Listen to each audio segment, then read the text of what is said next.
Bienvenue dans la question directe. Aujourd'hui, nous recevons M. Seya Doué-Gatien, président du collectif des démocrates ivoiriens, résident à Paris ici même. Ce n'est pas la première fois que nous vous recevons. D'abord, bonjour M. Seya. Bonjour M. Philippe Coin. Voilà, comme je disais d'entrée de jeu, vous êtes le président du collectif des démocrates ivoiriens, absolument. Un parti politique, on va dire, de gauche. Absolument. Qui a appartenu en tout cas à ce qu'on appelait en Côte d'Ivoire la LMP. Sauf que vous êtes toujours à Paris. Oui, je suis à Paris pour le moment.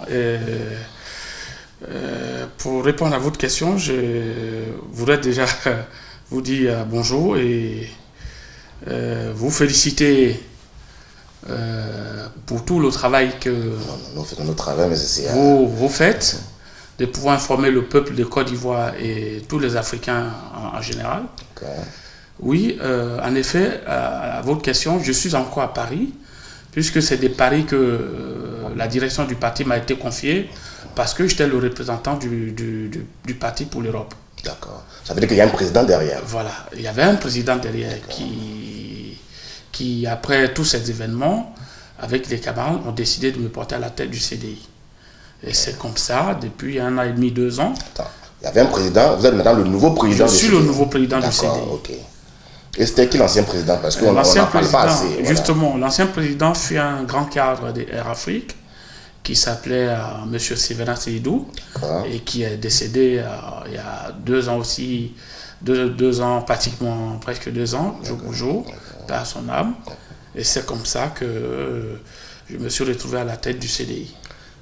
C'est quoi le CDI? Le CDI, pour ceux qui ne savent pas, c'est le collectif des démocrates ivoiriens. On l'a déjà dit, mais voilà. En dehors de ça? En dehors de ça, le CDI est un parti politique de gauche qui a été membre de la mouvance présidentielle. Le Pro-Gbagbo soutient au président Laurent Gbagbo, enfin au candidat du FPI à l'époque. Exact. Voilà. Pro-Gbagbo, c'est trop dit, je ne dirais pas ça comme ça. Parce que je peux aussi dire qu'en ce moment, le RHDP, tous les partis sont au RHDP ne sont pas pro-Alassane. Ce sont les partis dont les programmes se retrouvent un peu, chacun de ces partis retrouve un peu, qui se retrouve un peu dans la mise en place de ce qu'il y a eu comme programme. Donc à cet effet, oui, ils ont décidé de soutenir, de se mettre au sein de RHDP. Donc ils ne sont pas forcément pro-Ouattara. Donc oui. Et donc votre programme rejoignait en tout cas le programme du FPI et des autres partis qui ont soutenu le candidat du FPI. Exact, de gauche, je vous rappelle. Et donc c'est comme ça qu'on a décidé de se joindre à ce collectif. On va revenir sur votre parti, mais avec vous, nous allons vraiment parler de l'actualité ivoirienne. Vous êtes sans, en tout cas, le savoir qu'aujourd'hui, en Côte d'Ivoire, on a eu déjà tout le mois de février le feuilleton, ce qu'on pourrait appeler le feuilleton Alassane Ouattara avec sa maladie de la sciatique. Il a été opéré de la sciatique lui-même, il a reconnu, il a fait un message ici, depuis Paris, qu'il est rentré à Abidjan. Effectivement, il est rentré depuis le 2 mars dernier. Et vous qui vivez en France ici, comment vous avez aperçu cette information-là, justement? Écoutez, l'information qu'on a eue grâce, encore une fois de plus, à Diaspora TV, dont vous êtes l'un des responsables, et à Justice, on souhaiterait encore vous féliciter, parce que n'eût été votre façon de travailler, je pense qu'on ne serait pas au courant, ou peut-être qu'on serait au courant un peu plus tard. Et oui, perçu, je fais déjà partie, le CDI fait partie de tous ceux ou toutes celles qui ont souhaité bon rétablissement au président Alassane. Et bon, il est évident, normal que les Ivoiriens s'approprient la santé, les informations, les nouvelles de la santé du président Ouattara, puisqu'il est quand même le président de la République de Côte d'Ivoire, le président des Ivoiriens. Et à ce titre-là, s'il est en soins, c'est au compte du peuple de Côte d'Ivoire. Et donc avec l'argent des contribuables.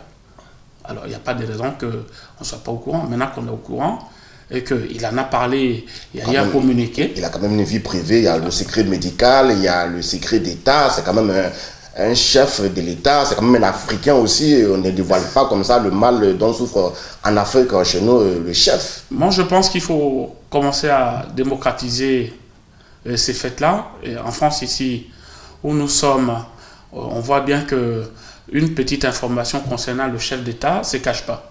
Ils vont à la pêche pour informer les Français. Ça doit être de même que pour oui, c'est vrai, on a vu l'affaire Closer avec voilà, les images d'Hollande. Voilà, on vient d'avoir aussi une dernière affaire sous Sarkozy. Oui, les écoutes. Alors, donc, tout chef d'État, qu'il soit africain ou européen, tout chef d'État en tout cas en général, ne doit pas être exempt de ces fêtes-là. Il faut informer le peuple, car c'est aux contribuables, c'est les contribuables qui payent les soins, qui payent les hôpitaux, c'est leur argent, il est normal qu'on les informe. Ça fait pratiquement une semaine on tentait de vous joindre, hein. Bon, nous savons que vous êtes très occupés, mais on a voulu quand même savoir un peu votre avis sur la journée de la femme. On a vu beaucoup de leaders d'opinion se prononcer sur cette journée-là, et même qui ont rendu hommage à la première dame, Simone Eve Gbagbo.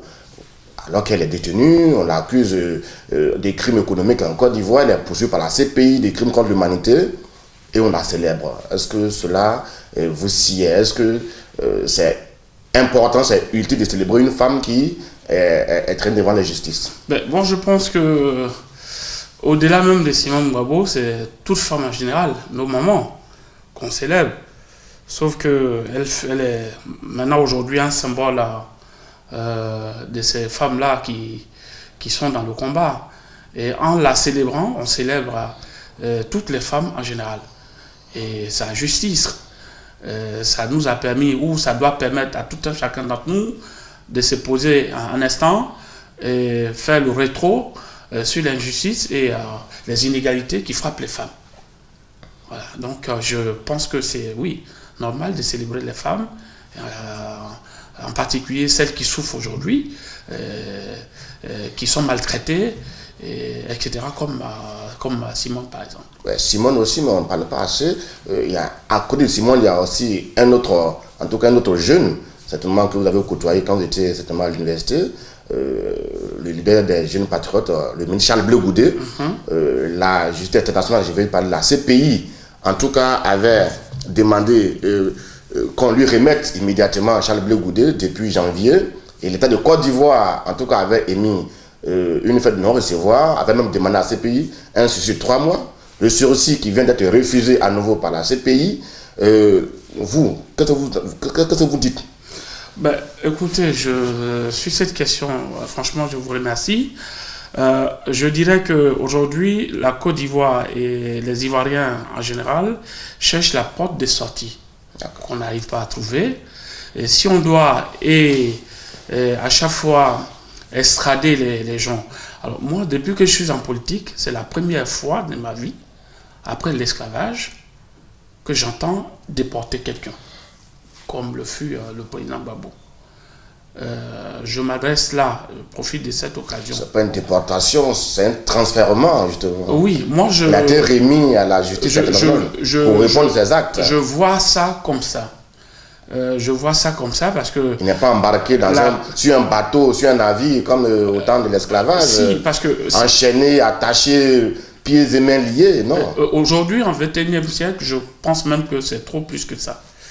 Alors, il y a les institutions qui peuvent juger. Bon, on dirait qu'en ce moment-là, la Côte d'Ivoire n'était pas prête à juger les gens, qu'elle est aujourd'hui, donc elle est prête.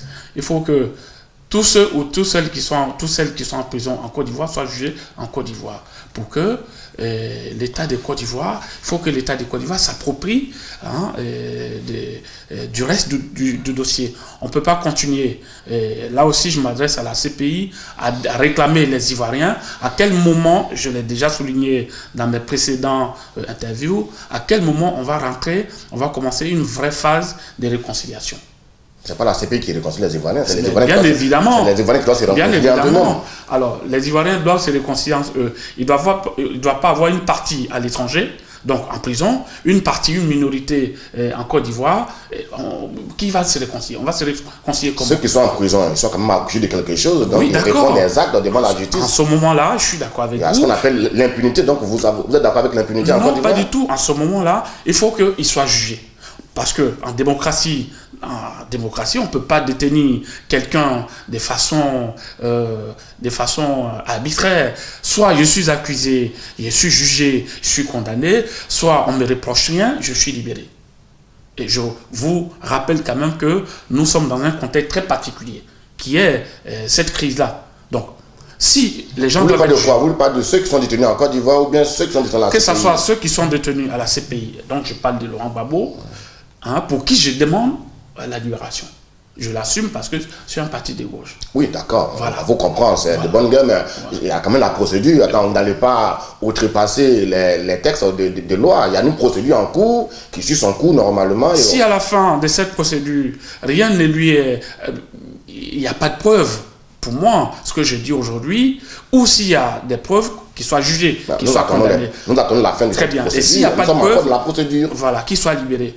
Et vous, Je ne pas libéré, nous sommes encore dans la procédure, monsieur. C'est ce que je dis. Je dis que si, à la fin de la procédure, il n'y a rien à lui reprocher, qu'il soit libéré et qu'il rejoigne la Côte d'Ivoire. Oui, mais ça c'est évident. Mais voilà. Maintenant, attendons la fin de la procédure. Tout à fait, déjà. Pour ceux qui sont en place en prison en Côte d'Ivoire, là aussi, il faut que l'État de Côte d'Ivoire décide de les juger ou si on ne leur reproche pas quelque chose, qu'ils soient libérés. Il y a déjà beaucoup qui sont déjà en liberté provisoire. Hein. Oui. C'est pas suffisant. C'est vraiment une infime partie. Il y a beaucoup de gens qui sont en prison et même, je dirais, ceux qui sont en exil, c'est aussi une façon de prison. Qui vivent des moments très difficiles. Oui, non. L'exil est volontaire, monsieur. Vous le savez bien. Oui. On leur a demandé de rentrer. Ça fait 2 ans, le pouvoir en place, on leur demande de rentrer. Mais il y en a qui sont rentrés et qui s'occupent normalement. Pourquoi les autres refusent de rentrer, justement? Oui, je suis d'accord avec vous. Vous me rappelez à juste titre. Mais quand moi, je pense que toutes les conditions... effectivement, là, aux dernières photos que j'ai vues du ministre Charles Blé Goudé, les conditions, pour moi, ne sont pas encore totalement réunies. Nous allons en parler. Voilà. Donc, moi, je dis, l'État de Côte d'Ivoire doit encore faire beaucoup d'efforts pour rassurer, pour mettre les gens en confiance, pour qu'ils reviennent. Voilà. Si on veut une bonne réconciliation. Et là, le CDI est très attentif sur ces sujets-là, et sur ces problèmes-là, et sur d'autres problèmes qui concernent le bon fonctionnement de l'État. D'accord, ok, on nous a compris, vous êtes de gauche, vous souhaitez que tous vos camarades rentrent au pays. Absolument. Bien qu'on leur ait déjà demandé cela, et qu'ils les refusent toujours, on attend, en tout cas, qu'ils aient toutes ces garanties-là. J'espère aussi que l'État de Côte d'Ivoire est ici, mais tout à l'heure, effectivement, vous avez parlé des images de ministre Charles Blé Goudé. Vous, à première vue, qu'est-ce que cela vous a fait? Écoutez, ça m'a quand même dérangé dans la mesure où j'avais appris des sources sûres qui seraient dans une résidence surveillée.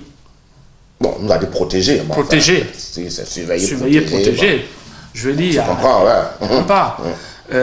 Que ces images-là nous parviennent aujourd'hui avec le ministre Charles Blé Goudé à même le sol. Je dis, ça m'a beaucoup dérangé. Et là, je voudrais... Il y avait aussi son compère Jean-Yves Dibopio aussi. Dibopio aussi. Donc on a aussi les images. Voilà, ça m'a beaucoup dérangé. Je voudrais là profiter de cette occasion pour interpeller encore une fois de plus le président Alassane Ouattara. Et à travers lui, tout son gouvernement qui est dirigé par M. Duncan, comme la Duncan, de tout mettre en œuvre. Même un voyou, ici en France, en Europe, dans les pays développés, il dort sur un lit, un matelas. Encore moins, celui qui fut quand même ministre de la jeunesse chez nous, qui a occupé de hautes responsabilités, se retrouve là, à même le sol, dans ces conditions barbues comme un terroriste. Je dis, nous les Ivoiriens, on ne mérite pas ça. Il faut qu'ils revoient une copie. Il faut qu'ils revoient la façon de faire les choses, des gardes prisonniers. Il faut qu'ils revoient la façon de faire les choses, du personnel. Il faut un minimum de dignité à celui qui est en prison. Non. Qu'il soit voleur ou qu'il soit... D'aucuns pensent que ces images que nous avons vues, en tout cas, montrent le ministre Charles Blé Goudé très propre, presque posant comme si c'était une comédie, comme si c'était même un montage. Et vous dites que non, il est dans une condition insoutenable, c'est ça? Enfin, chacun de nous peut interpréter ces images comme il veut, mais en tout cas, moi, en tant que telles les images que je vois là, même un salaud, même un voleur, même il a sa dignité, il faut qu'il soit traité de façon propre. Voilà. Ça, c'est valable pour tout le monde. Si demain, quelqu'un d'autre venait à être dans ces conditions-là, je dirais pareil. Vous, selon vous, ces images devraient provenir de qui? Est-ce que vous pensez à un visiteur du ministre Blé Goudé ou peut-être à quelqu'un d'interne, ce qui mettait sincèrement vraiment en péril la République? Non, moi, que ce soit des images volées, que ce soit des images qui ont été faites de façon très voulue, je dis, ces images-là, dans ces conditions d'un responsable politique que tout le monde connaît, je dis, c'est pas normal. C'est pas normal et il faut un peu d'humanisme dans les prisons de Côte d'Ivoire. Simplement, c'est le message que je voulais faire passer. Voilà, que ça pourrait être Charles Blé Goudé, ça pourrait être quelqu'un d'autre à la place. Je dirais pareil. Parce que le CDI, comme vous le savez, pour que les choses se fassent bien. Moi, j'ai une nouvelle conception, j'ai une autre façon, une conception de la politique qui n'est pas celle-là. Aujourd'hui, avec du recul, ça fait 2 jours, ces images traînent un peu sur les réseaux sociaux, dans les médias, un peu partout, qui font en tout cas le tour du monde. Est-ce que vous pensez que la publication de ces images aujourd'hui pourrait en tout cas durcir la condition de détention du ministre Blé Goudé, voire même mettre en danger sa vie? Au contraire, moi je pense que pour ceux qui ont en injection cette institution-là qui est soit la justice ou la police, comme je peux le nommer le ministre Ahmed Bakayoko, c'est plutôt là qui doit mettre tout en œuvre pour que on voit plus cette façon de faire. Voilà, non, ça ne doit pas compliquer. S'il devait être libéré ou s'il devait faire l'objet d'un suicide, moi je pense que c'est encore plus l'occasion. Parce que dans ces conditions, avec ces images, on est inquiet. On est inquiet. On est inquiet et il faut que l'État de Côte d'Ivoire, le Premier ministre... Vous êtes inquiet par quoi? Par les conditions de ta non seulement les conditions, non seulement les conditions, mais comme je l'ai dit tantôt, on ne peut pas garder des gens en prison pour rien. Soit ils sont accusés de quelque chose, ils sont jugés, ils sont condamnés, ils purgent la peine, soit on ne leur reproche pas grand-chose ou on n'a pas de preuves qu'on les libère. Je vous rappelle quand même que tous celles qui sont en prison, c'est des fonctionnaires, c'est des responsables, c'est des hauts cadres sur lesquels l'État de Côte d'Ivoire a investi beaucoup d'argent. Est-ce qu'aujourd'hui leur place est en prison ou leur place est en dehors de la Côte d'Ivoire? La réponse est non. Ils doivent être là. Il y a un processus de réconciliation. Ils doivent participer à ce que la réconciliation s'est faite. La réconciliation, comme vous le savez, c'est des personnes qui se bagarrent. On dit, bon, la bagarre est terminée, comme le fait le CDI depuis très longtemps, qui rapproche des positions, venez, on va se réconcilier. On ne peut pas avoir une partie en Côte d'Ivoire des Ivoiriens et une partie à l'extérieur, avec qui on voudrait se réconcilier. Justement, parlons des réconciliations, faites bien la transition à tout trouver. Quand même, on a eu la CDVR, la CDVR qui est la Commission Dialogue, Vérité et Réconciliation, qui est pilotée depuis bientôt 3 ans par le Premier ministre Charles Konan Banny, et qui, en tout cas, a été créée, je le lis, par ordonnance numéro 2011-167 du 13 juillet 2011. Effectivement, cette commission avait pour défi, en tout cas, de conduire les Ivoiriens vers la réconciliation et de créer les conditions d'une paix permanente en proposant des outils de veille et de prévention qui mettraient la Côte d'Ivoire à l'abri de nouvelles crises. Selon vous, aujourd'hui, est-ce que 3 ans après, vous pensez que M. Charles Konan Banny a atteint cet objectif? Non. Pour moi, non. Non, parce que tous les aspects devant lui permettre d'atteindre cet objectif n'ont pas été là aussi réunis. C'est-à-dire c'est le seul pays au monde que j'ai vu ou la commission de vérité et réconciliation qui s'est faite un peu partout et qui a réussi à échouer, l'Afrique du Sud a échoué. Alors que tout récemment, beaucoup d'officiels ivoiriens ont fait le voyage en Afrique du Sud, qui est même le symbole de pardon et de tolérance. Moi je dis, ça a échoué parce que l'État de Côte d'Ivoire n'a pas pu donner de véritables outils au ministre Bani de conduire cette commission. C'est la seule commission que j'ai vue qui a un rôle consultatif alors qu'elle devait avoir un rôle d'exécution. Capable de dire, bon, celui-là, il doit être libéré. Puisque c'est une commission pour une commission pour réconcilier les Ivoiriens. Mais justement, mais en Côte d'Ivoire, il y a ce qu'on appelle la séparation des pouvoirs. Il y a le pouvoir exécutif, il y a le pouvoir judiciaire. On ne va pas tout chambouler. Ah oui. Au nom d'une réconciliation. Non, parce que dans tous les pays, une commission qui a pour rôle consultatif et non exécutif a échoué d'avance. Et encore un autre élément. La commission ne reflète pas toute la diversité de la Côte d'Ivoire. Mais pourquoi? Je cite pour exemple, vous prenez la région de l'Ouest dont je suis ici, qui a tout perdu, qui a été chamboulé, rappelez-moi le mot. Qui a payé le plus lourd tribut. Qui a payé le plus lourd tribut. Je ne vois pas là, au sein de cette commission, quelques enfants ou les moins avisés, ceux qui sont proches des préoccupations de ces peuples dans la commission. Mais attends, il faut que Bani... On a vu, je vous lis rapidement, on a le président qui est Charles Konan Bani, le premier vice-président qui est Aoulaye Désiré Amontanoué, qui est le roi des Nzima, Kotoko, le deuxième vice-président qui est M. Cheikh Boukari et Fofana, qui est le président du Conseil supérieur des imams. Vous avez le troisième vice-président qui est Monseigneur Paul Siméon et Awana, qui est l'évêque, en tout cas métropolitain de Bouaké.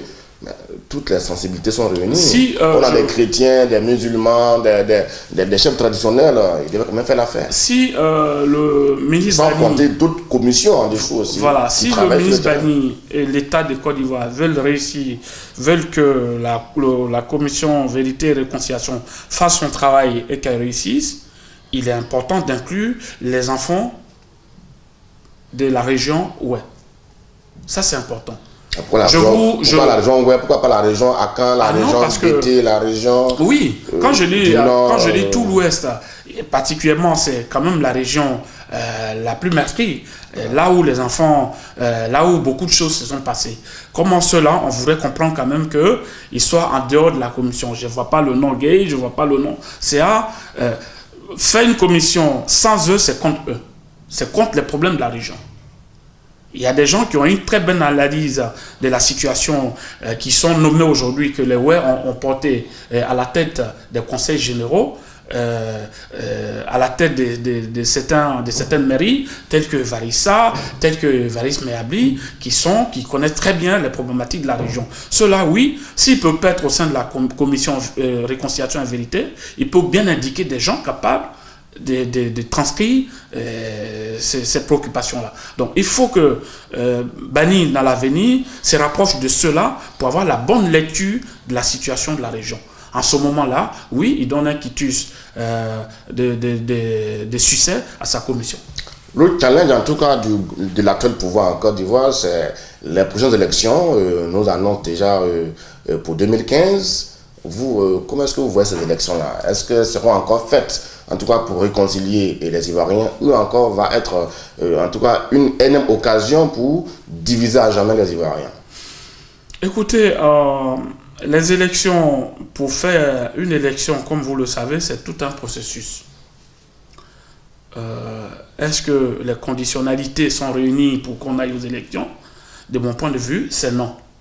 Mais là encore, il appartient à l'État de Côte d'Ivoire et au président Alassane Ouattara, qui est désormais soucieux de la réussite de toutes ces activités comme commission Vérité et Réconciliation ou l'élection. Il sait ce qu'il doit faire.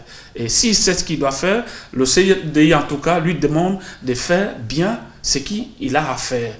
Des élections, pardon, les conditions ne sont pas réunies. Aujourd'hui, on parle de réconciliation qui n'a même pas encore démarré, qui est dans les bacs.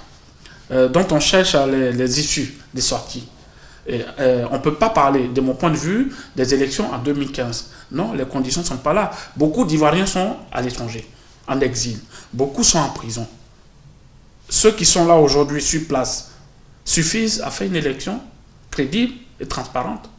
La réponse, c'est non. Maintenant, pour faire une élection, on a besoin de qui? On a besoin de la population. On a besoin de tous les Ivoiriens, oui, de tout un peuple. Vous savez que dans une élection, on ne peut pas avoir... on a fait une élection en 2010 avec un peu moins de 7 millions, en tout cas, d'électeurs. Aujourd'hui, vous ne pensez pas qu'en Côte d'Ivoire, il y a moins de 7 millions d'habitants? Nous sommes dans un contexte particulier. On est à la sortie de la crise. Et d'ailleurs, je tiens à vous rappeler qu'aujourd'hui, on parle de crise. Mais ceux qui ont prévenu cette crise-là, moi, j'en fais partie. J'en fais partie. Aujourd'hui, on en est là où on est. Moi, je pense que les conditions, franchement, si la Côte d'Ivoire veut aller aux élections, il faut revoir copie. Les conditions ne sont pas réunies. Il faut que tous ceux et toutes celles qui sont en exil, en dehors de la Côte d'Ivoire, rentrent. Il faut qu'on trouve une solution à ceux et à celles qui sont en prison. Il faut qu'on trouve une condition. En tout cas, il faut... Est-ce qu'encore on ne va pas dire que le président Ouattara veut se maintenir au pouvoir, comme on l'a dit pour le cas de Laurent Gbagbo en 2005, qui devait gagner l'élection en 2005, qui les a reportés? Est-ce qu'encore là, le président ne va pas crier encore, comment dirais-je, à ce que le président Ouattara veuille se maintenir au pouvoir en reportant les élections? On est à peu près dans ces figures des cas, comme au temps du président Gbagbo.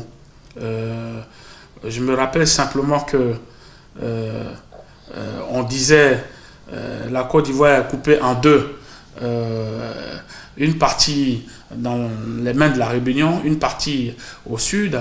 Oui, ce n'était pas possible en ce moment. Ça, c'était mon point de vue que j'avais donné, d'organiser les élections. Il a pris sur lui de le faire.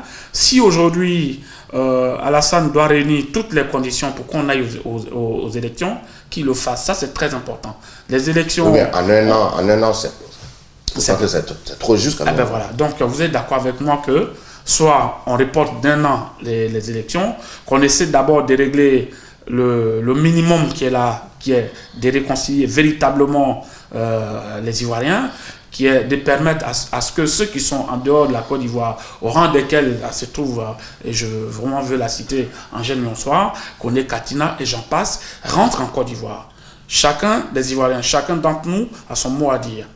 Le CDI est disposé, comme je l'ai toujours fait, comme je l'ai toujours dit, est disposé à apporter apporte sa contribution à ce que la réconciliation sincère et vraie se fasse. Votre contribution, c'est quoi concrètement? Parce que au-delà des paroles, au-delà des grands discours, sur le terrain concrètement, vous faites quoi? Sur le terrain, nous travaillons beaucoup. En Côte d'Ivoire, on a des responsables qui s'activent beaucoup par rapport à nos réseaux. Ici, je vous informe quand même que depuis avant même cette crise, je n'ai fait que sensibiliser en parcourant toutes les grandes chancelleries.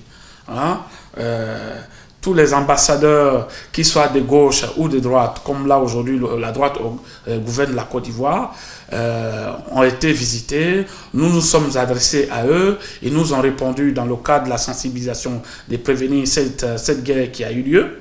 Et donc, au moment venu, je vais vraiment mettre à la disposition des Ivoiriens tout le travail que le CDI et ses partenaires associations ont bâti. Je mettrai ça à leur connaissance. Justement, nous tendons vers la fin de cet entretien. Tout à l'heure, au début, en tout cas, de nos échanges, on a parlé de votre mouvement. En tout cas, le collectif des démocrates ivoiriens. Vous en êtes en tout cas l'actuel président, monsieur, je rappelle, vous êtes monsieur Sia Doé-Gastien, vous résidez à Paris. Le CDI, c'est à quand la rentrée politique? Parce qu'on vous voit certainement dans les chancelleries, on vous voit dans les salons feutrés à Paris, mais sur le terrain, qu'est-ce que vous pesez? Est-ce qu'un jour on verra le CDI dans un vaste mouvement de mobilisation sur le terrain, comme on le remarque actuellement à Paris avec les mouvements de soutien au président Laurent Gbagbo? Alors, je vous informe quand même que le CDI, ce parti politique-là, a été créé depuis 2001 en Côte d'Ivoire. D'accord. Moi, j'ai fui le représentant du parti en Europe jusqu'à ce que je devienne son président actuel. Donc, sur place, oui, on a des cadres, femmes et hommes qui travaillent, qui s'activent. Vous savez,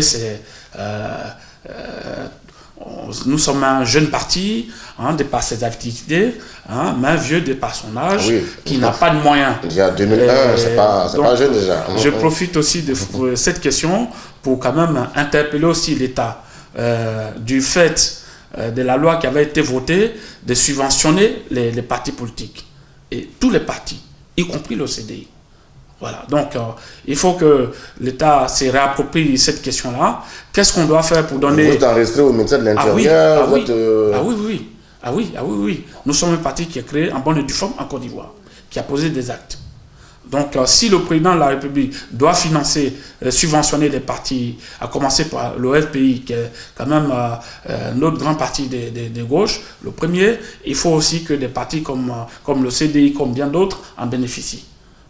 Ce qui est tout à fait normal pour donner quand même une envie à la politique, une envie de parfaire la démocratie. On va finir en tout cas s'attendre sur les récentes images de Charles Blé Goudé. Certainement beaucoup n'a pas encore été dites. Peut-être d'ici quelques temps on aura d'autres images ou d'autres informations. En tout cas, et c'est notre souhait, parce que notre rôle c'est d'informer en tout cas l'opinion. Vous, en tant que leader d'opinion, quand vous avez vu ces images, et ça j'insiste dessus, tout de suite vous êtes quoi? Un jour vous pouvez aussi vous retrouver dans cette même condition? Alors, tous ceux et toutes celles qui rentrent en politique, la politique est faite de cela. Voilà, je ne peux pas être d'accord forcément avec tout le monde peut pas être d'accord forcément avec toi. Donc pour ceux qui appréhendent ou qui comprennent mal cette façon de faire de la politique et de la démocratie, oui, si ils arrivaient à être au pouvoir, vu qu'on n'est pas dans le même registre, vu qu'on n'est pas d'accord sur tous les points, ou on n'est pas d'accord du tout parce que je suis de l'autre bord, oui, ils peuvent voir en moi un ennemi. Vous me donnez là l'occasion d'interpeller à nouveau le Premier ministre, le Président de la République, et les ministres qui sont sous ses ordres, le ministre de la Justice, le ministre de la Défense, le ministre de l'Intérieur, de tout mettre en œuvre, les amis de la Côte d'Ivoire, les ambassadeurs, les associations, la société civile ou les sociétés civiles, d'aider les Ivoiriens à aller à la réconciliation. Le temps de la guerre est passé. Le CDI l'a toujours dit. Nous sommes en train de chercher, on ne l'a même pas encore trouvé, la voie de sortie de cette crise. Il faut qu'ils nous aident à trouver cette voie de sortie. En tout cas, je continue. Je dis au peuple de Côte d'Ivoire, peuple ivoirien, qu'ils peuvent compter sur moi, ils peuvent compter sur le parti à la tête duquel je suis pour sa participation, son engagement à ce que la vraie réconciliation se fasse. Et que les Ivoiriens se retrouvent. Et que l'unité qu'on avait avant revienne et la cohésion sociale prime sur les intérêts des uns et des autres. C'est quoi les prochains événements du CDI? Là, on a une entrée politique très bientôt à laquelle tous les médias vont être conviés. Je vous ferai signe au moment venu. Tout de suite, là, dans les jours à venir, nous sommes dans les préparatifs d'installation du délégué Europe, ensuite du délégué France. Et à partir de là, oui, je prends mon billet d'avion carrément, je vais chez moi pour réinstaller, puisque le siège et toutes les autres structures avaient été saccagées, et le temps de remettre tout ça en place, d'où le besoin du CDI, des financements qui doivent être faits pour les partis politiques, qui vont permettre aux partis politiques de se restructurer et d'aller au combat de la politique et de la démocratie. Je demande que ça. C'était M. Sia Doué-Gastien, président du collectif des démocrates ivoiriens dans le CDI. Merci d'avoir suivi en tout cas cette autre émission de questions directes. Philippe Kouan pour Diaspora TV. Merci M. Gastien et bonne chance. À vous aussi, merci pour tout. Merci pour tout ce que vous faites, de faire parler les uns et les autres sans parti pris. C'est très important. Nous faisons notre travail. Absolument. Merci. Je vous suis reconnaissant.